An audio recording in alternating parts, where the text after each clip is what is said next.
Assalamu alaikum everyone and welcome to my presentation. My name is Maheen and I am a student of law in Delhi University. The topic of my presentation is morality, power and politics.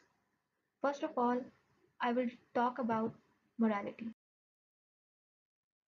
The word morality has been derived from the Latin word moralitas, which means manner or any proper kind of conduct or behavior of an individual.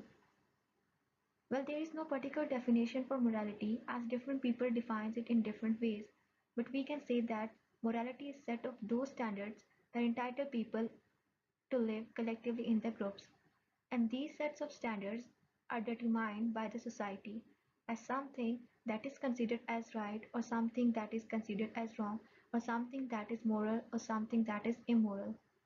While we can also say that morality is a thin line between what is right and what is wrong. The people who are going to follow these set of standards that are set by the society are known as righteous, while those who are not going to follow these rules or these set of standards, they are known as wrongdoers.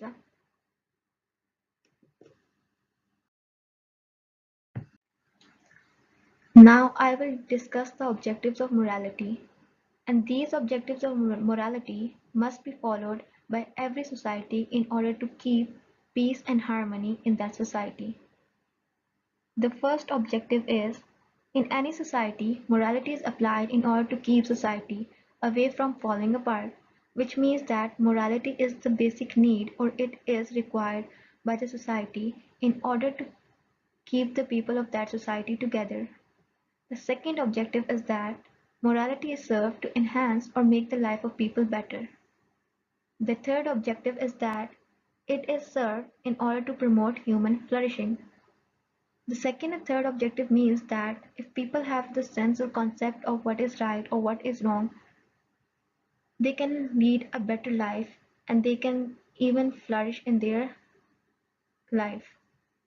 Fourth objective is that it is applied in order to sort out the disputes of interest in just and orderly ways, which means that by having the concept of morality, one can solve the disputes among the people in just ways. The fifth and the last objective is that it is assigned to praise and blame and to give reward to the good ones and punish the guilty, which means that when one has the power of morality and one knows what is morality, he can distinguish between who is right and who is wrong. Then he can reward the one who is right and can punish the one who is wrong. Now, I will discuss the relationship between morality and law.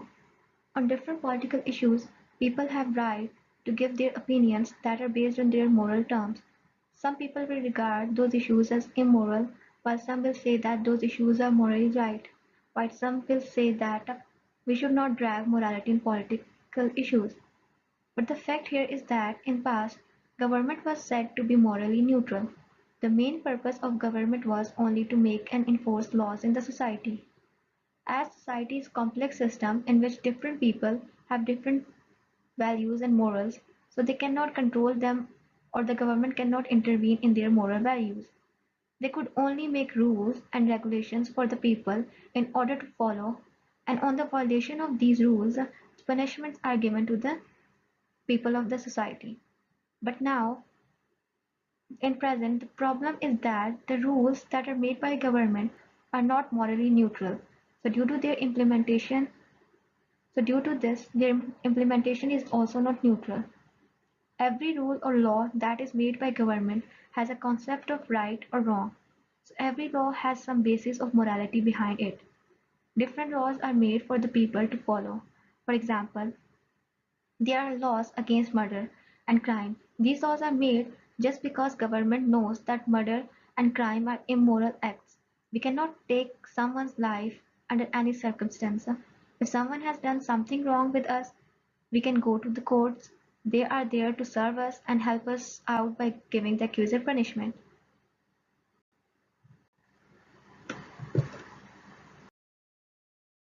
Now, I will discuss the relationship between morality and politics. Morality is the possession of an individual. If an individual is going to do or act according to his morals, then it may affect others by his actions, and if he is going to affect others, then it is going to affect the politics, as politics belongs to people.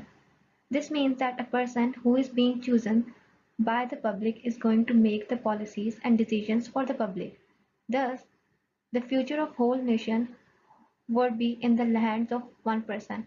But if that person is chosen on the basis of personal morality, then they must be prepared for the consequences too. This is because every individual has his own set of perspective. Maybe the thing which we think is morally right might be wrong from the perspective of another person. On the other hand, morality is one of the fundamental factors in the leadership, but if it is absent, then it could change a powerful leadership into the worst one. Sometimes personal interest could change the moral values of a politician, and he takes wrong decision due to which the people have to face the consequences. Thus, it can be seen that in the case of politics and morality, politics always contradicts with morality. As according to Herbert Simon, there are no morals about technology at all. Technology expands our ways of thinking about things, expands our way of doing things. If we are bad people, we use technology for bad purposes, and if we are good people, we use it for good purposes. Same goes for the politics. If we are bad people, we are going to use politics in bad way, and if we are good people, we are going to use it for good purposes. So basically, morality and politics always contradicts with each other. We cannot put both into the same shoe. Now, the second thing that I am going to discuss is power. The word power is derived from a Latin word potere, which means to be able. It can be defined as the ability to influence the conduct of people. There are varying definitions of power that are given by different people, but in simple words, power is the ability of a person in which he puts his own will on others. Individuals and groups use power on the basis of their positions or ranks for their own interests, even if other people resist. Power is not only related with politics or political science, but it is found in all other social aspects of life.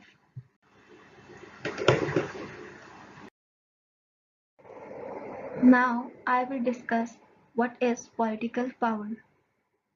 Political power is related to the large-scale government, political parties, and bureaucracy. It is not just only restricted to the national boundaries, it may go beyond the countries or even the globe. It includes all the activities like distribution of resources among the citizens, tax implementation, controlling the people, and regulating peace and harmony in the country. Many thinkers worked on this concept, but one of them is a German sociologist named as Max Weber. According to him, position and power both have a strong relationship with each other. If you are on high position or rank, then you will have greater power. But if you are at socially low position, then you will have no power in the society. Politics is nothing without the exercise of the power. That's why everyone in the politics wants to attain, maintain, and utilize the power. We can also say that power is considered as both the means and end of the politics. In political terms, power will be exercised and it will be more effective if it is related to coming from a legitimate source that has some kind of holding ability or authority. The main thing is the utilization of the power is in the correct way, otherwise it may result in the division or conflict between the political or social forums.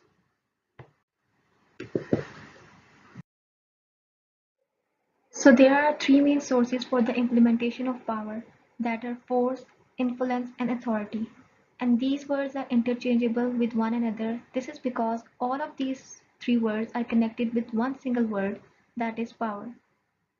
The first source for the implementation of power is force. In political power, force plays a great role. When public does not listen to their leaders, or if they do not follow their ways, or they stand against them, they use or to apply force on them. This force is applied by the leaders because they have the power or the power is in their hands. Through power, they can do whatever they want to do. There is no one to question them. The second source for the implementation of power is influence. Influence is also an important factor of power. Leaders influence people in both ways, negatively or positively. Through their influence, they can change the decisions or actions of public, and the influence is done by their words or either by their actions, which is also done by the usage of their power. The third and the last source for the implementation of power is authority. Authority is the legitimate force of power. Power of a leader is being recognized by the public if he has an authority. Basically, authority includes those actions that are ultimately converted into solid laws, but are to be followed by the citizens of that state. The laws may seem rigid to some, while they may seem flexible to the other. In short, we can say that power is the decision-making thing, while authority is the fact, the right to make decisions. That's why it is also known as legitimate power. Types of political power. Basically, there are three main types of political power that are legislative power, executive power, and judicial power. Legislative power is that power which is used to make and frame the laws and policies for the public, while executive power is that power which is used in order to execute, enforce, and administer those laws that are made by the legislative body, while the judicial power is that power that is given to the judiciary in order to regulate and interpret those laws and settle down the disputes among the people of the society.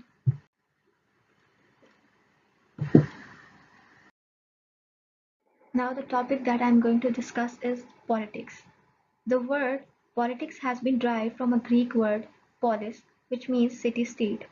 The meaning of politics varies as different people perceive this word differently. Thus, it can be defined as the art or science that is directly related to the government and its policies. We can also define it as an agreement between government and its citizens. Concept of politics. The concept of politics came from Greeks. The political concept of Greek was one of the oldest form of politics.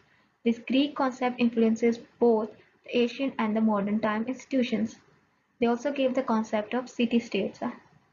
They introduced the notion of secularism, which means the religion had nothing to do with the state and its citizens. They were of the view that state would be a natural institution that was going to be change an individual morally and personally. According to them, state was designated as means to an end and man was an independent citizen and he was being served with equal opportunities and rights. They used to practice different forms of governments. They had no belief on the representative system because they thought that citizens were the part of state and they should not be neglected. They were not only there to follow the rules and give their votes, they were the constituents of the state.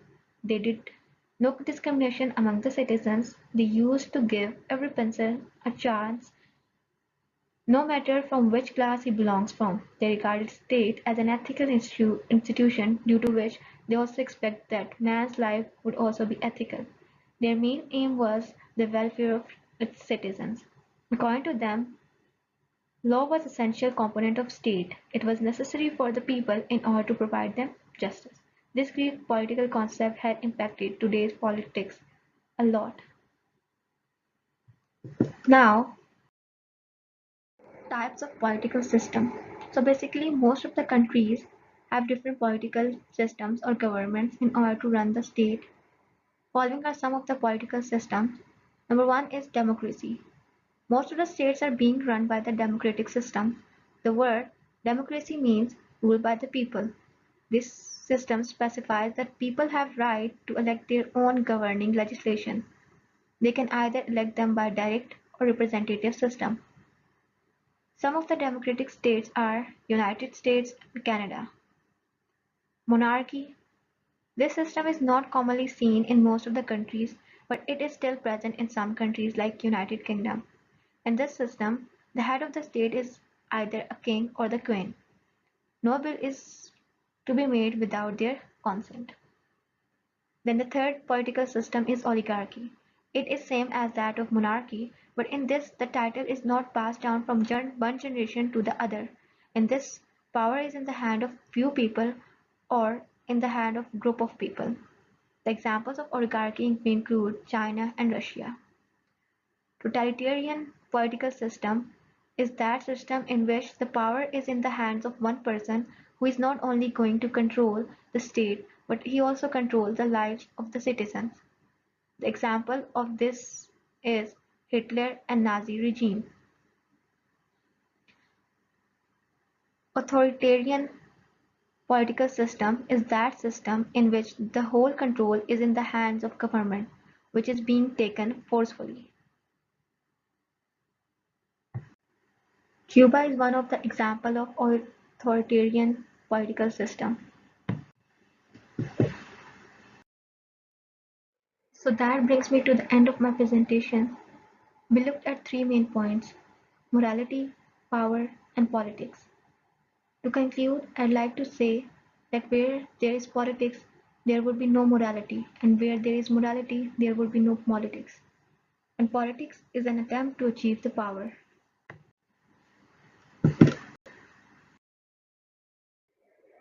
Thank you for your time. If you have any question, you can mail me on the mentioned account. Allah Hafiz.